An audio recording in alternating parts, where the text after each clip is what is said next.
रही थी। प्रेरणा का कोई भी दोस्त नहीं था, यहाँ तक कि प्रेरणा को कोई स्कूल में पसंद तक नहीं करता था। एक दिन प्रेरणा स्कूल में 26 जनवरी की तैयारी की बातें सुनती है। वह अपने क्लास में पढ़ने वाली ज्योति के पास जाती है। ज्योति, क्या तुम भी 26 जनवरी की तैयारी में हिस्सा ले रही हो? अरे हाँ, मैं ही तो सबसे आगे डांस करूँगी। वो क्या है ना, बबीता मैडम ने मेरा ही नाम सबसे पहले लिखा है। मुझे भी हिस्सा लेना था। मैडम कहाँ है? मैं भी मैडम से बात करूँगी।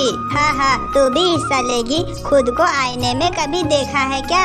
एकदम तू कोयले की तरह लगती है। अगर मैडम ने तुम्हारा नाम लिख भी लिया तो लोग तुझे देख नहीं पाएंगे, क्योंकि तू बहुत काली है। अरे तू मेरा मजाक क्यों बना रही है? मैडम बोलती है ना, किसी का भी मजाक मत उड़ाया करो। अरे हाँ, मैडम बोलती है, बोलने दो। पर तू काली है तो तुझे काली मैं कहूँगी ही। अगर तू अच्छी होती तो तुम्हारा नाम मैडम ने 26 जनवरी की हिस्से में जरूर लिखती। अरे कोई बात नहीं, मैडम ने मेरा नाम नहीं लिखा तो क्या हुआ? मैं काली हूँ मगर अपने चेहरे से बहुत खुश हूँ। अरे तू अपने बातों से अपने चेहरे का शक्ल थोड़ी बदल सकती हो, इसलिए तुम्हें इसी चेहरे में खुश तो रहना ही होगा। अच्छा ठीक है, मैं अब चलती हूँ। वो क्या है ना, मुझे डांस की तैयारी भी करनी है। ज्योति इतना बोलकर वहाँ से चली जाती है। ज्योति की बातों का प्रेरणा को बहुत बुरा लगता है, लेकिन वह उसके सामने कुछ भी नहीं बोल सकती है और वह स्कूल के एक कोने में जाकर बैठकर रोने लगती है। तभी ज्योति के पास बबीता मैडम आती है। अरे बेटा प्रेरणा, तू अकेले क्यों बैठी हो और तू रो क्यों रही हो? कुछ नहीं मैडम। अरे बेटा, मैं तुम्हारी मैडम हूँ, मुझसे कोई बात मत छुपाओ। तू अपने शकल को तो छुपा लेगी, मगर तेरे आंसू मुझे साफ साफ बता रहे हैं। चलो अब बेटा बताओ, तुम क्यों रो रही हो? मैडम, मैं क्या बहुत काली हूँ? मुझे स्कूल में सभी लोग मेरा हमेशा मजाक ही उड़ाते हैं। मेरा स्कूल में कोई दोस्त भी नहीं बनना चाहता है। क्या मैडम मैं काली हूँ तो मर जाऊँ? नहीं बेटा, ऐसी कोई बातें नहीं है। तुम्हें पता है, तुम्हारी जो कमी निकाल रहा है ना, वो इसलिए कि वो अपनी कमी को छुपा सके। नहीं मैडम, मुझ में कोई ना कोई कमी जरूर है, तभी ना स्कूल के सारे बच्चे मुझ पे हंसते हैं और मुझे पता है मुझ में क्या कमी है। बबीता मैडम प्रेरणा को बहुत समझाती है, मगर वो नहीं समझती है और प्रेरणा वहाँ से चली जाती है। मैं खुद को ही काली समझने लगी हूँ, तभी मुझे स्कूल के सारे लोग काले कहते हैं। लेकिन देखना, इस बार की 26 जनवरी पर मैं ऐसी डांस करके दिखाऊंगी कि सभी के सभी लोग बस देखते ही रह जाएंगे। प्रेरणा घर जाती है और घर में अकेले ही 26 जनवरी की डांस की तैयारी करने लगती है। अगले सुबह जब सभी के सभी स्कूल जाते हैं तो बबीता मैडम भी स्कूल आती है और बबीता मैडम सब बच्चों से बोलती है।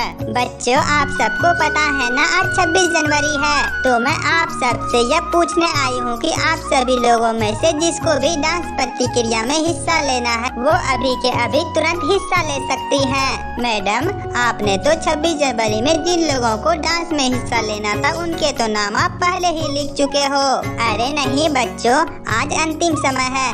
अंतिम समय में भी जो अपना नामांकन करवाना चाहती है वो करवा सकती है। बताओ, तुम में से किसी को भी हिस्सा लेना है? प्रेरणा, क्या तुम्हें डांस में हिस्सा लेना है? प्रेरणा का नाम लेते ही प्रेरणा बहुत खुश हो जाते हैं, मगर क्लास के सारे बच्चे हंसने लगते हैं। अरे तुम सब हंस क्यों रहे हो? मैंने यहाँ पर जोक थोड़ी सुनाया है या फिर कुछ मैंने अलग बोल दिया? बताओ ज्योति, तुम इतने जोर जोर से दांत क्यों निकाल रही थी?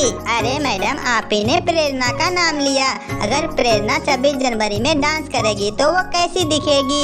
अरे चुप हो जा गधेही लड़की, तुमसे तो अच्छी ही दिखेगी ये, और मुझे नहीं लगता कि इसमें कोई हंसने वाली बात है। प्रेरणा बेटा, क्या मैं तुम्हारा नाम लिख दूं? लेकिन मैडम, मैं वो कैसे? अरे बेटा प्रेरणा, तुम इतना घबरा क्यों रही हो? एक काम करना, मैं तुम्हारा प्रोग्राम सबसे पहले करवा दूंगी, ठीक है ना? नहीं मैडम, मैं पहले डांस नहीं करूंगी। देखा मैडम, मैंने बोला था ना, इस काली कलूटी से कुछ नहीं होने वाला, बस आप अपना टाइम बर्बाद कर रहे हो। प्रेरणा बेटा, घबराने की कोई जरूरत नहीं है, तुम सब कर सकती हो। बबीता मैडम इतना बोलकर वहाँ से चली जाती है। प्रेरणा के मन में आत्मविश्वास बढ़ जाता है और वह स्कूल के एक कोने में तैयारी करने चली जाती है और वहीं कोने में डांस करना शुरू करती है। तभी वहाँ पर ज्योति अपने बाकी दोस्तों के साथ आ जाती है और वह प्रेरणा को डांस करते देख बोलती है, अरे काली कलूठी लड़की, तुम्हें अभी तक समझ नहीं आया क्या? तुम 26 जनवरी की पार्टी में डांस तो छोड़ो, खड़ी होकर देख भी नहीं सकती हो।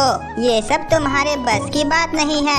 आई नहीं तुम्हें बात समझ में मेरी? तुमने बबीता मैडम की बात नहीं सुनी थी क्या? मैडम ने कहा था मैं कुछ भी कर सकती हूँ।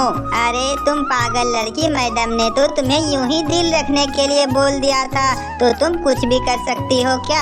हा हा हा हा हा। तुम जो सपना देख रही हो ना, तुम इस सपना की भूत को उतार दो, वरना तुम्हें स्टेज पे तुम्हारी बहुत बेइज्जती होगी। क्यों, मैं सपने नहीं देख सकती क्या? अरे नहीं, क्योंकि तुम्हारे सपने इतने काले चेहरे के साथ मैच नहीं खाती है।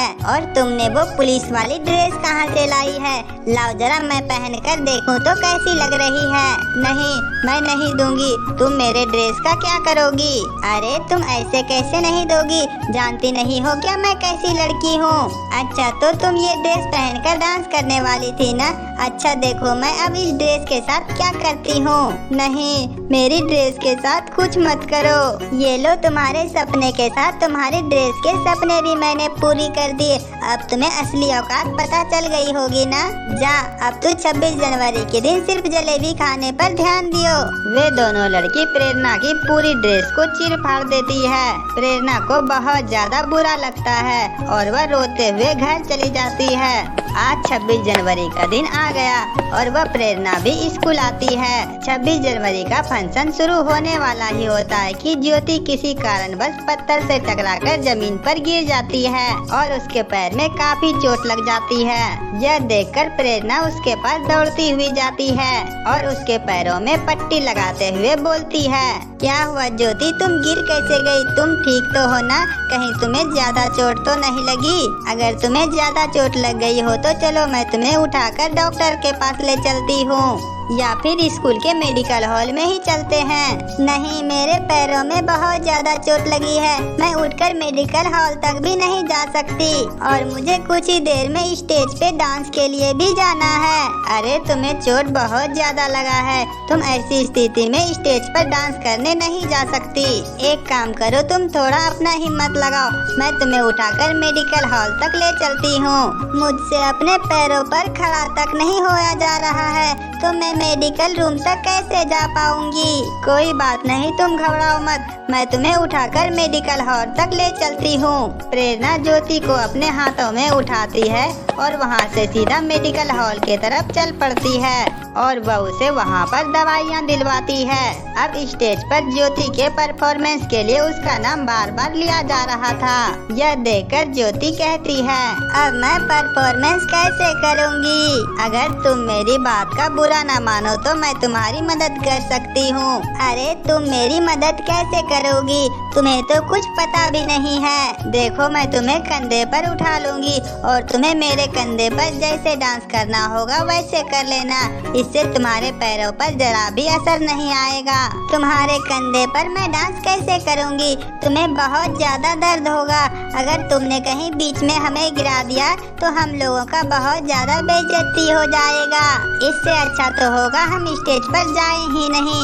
अरे तुम डर क्यों रही हो? मैं हूँ ना, तुम मुझ पर विश्वास रखो।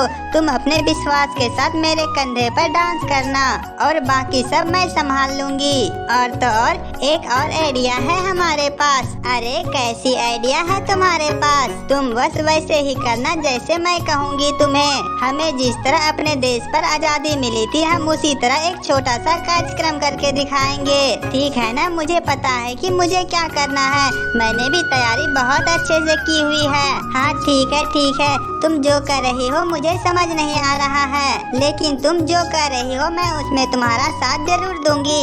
और वे दोनों थोड़ी ही देर में स्टेज पे चली जाती है। प्रेरणा, ज्योति और कुछ बच्चे मिलकर जिस तरह उन्हें आजादी मिली थी वे लोग एक छोटा सा जंग करके दिखाते हैं। यह सब जब बबीता मैडम देखती है तो बहुत खुश हो जाती है। इन दोनों ने ये कब तय किया और मुझे क्यों नहीं बताया था? लेकिन ये सब बहुत अच्छा कर रहे हैं। बस प्रिंसिपल को इन सब की परफॉर्मेंस अच्छी लगनी चाहिए। जब उन सभी की परफॉर्मेंस खत्म होती है तो चारों तरफ तालियां ही तालियां बज रही होती है। ये थी हमारे स्कूल के कुछ अच्छे बच्चों की परफॉर्मेंस। उम्मीद है कि हमें आप सबको बहुत अच्छी लगी होगी। मैडम, मैं कुछ बोलना चाहूँगी। अरे हाँ, क्यों नहीं बेटा। आज जो हम सभी ने परफॉर्मेंस किया है इन सभी में हम लोगों का सिर्फ नाम मात्र ही काम था।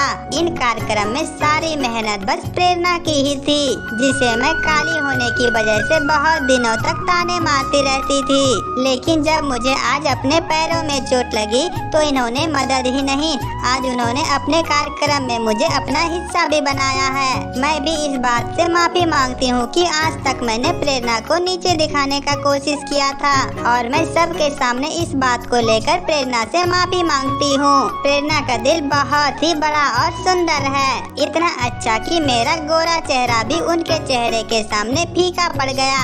हमें अपने देश के भीतर आजादी तो कब मिल गई, मगर काले गोरे रंग भेदभाव इन सब से आजादी हमें अभी तक नहीं मिल पाई है। जब हम सब इन बातों के बीच भेदभाव करना छोड़ देंगे तब हमें असली आजादी मिलेगी। और हमारी ये छोटी सी प्रस्तुति इसी का भाव है कि हम सब काले गोरे जाति धर्म ऊंच नीच सभी के सभी एक हैं, क्योंकि हमारा देश ही एक है। जय हिंद, जय भारत। बिल्कुल सही कहा बच्चे तुमने।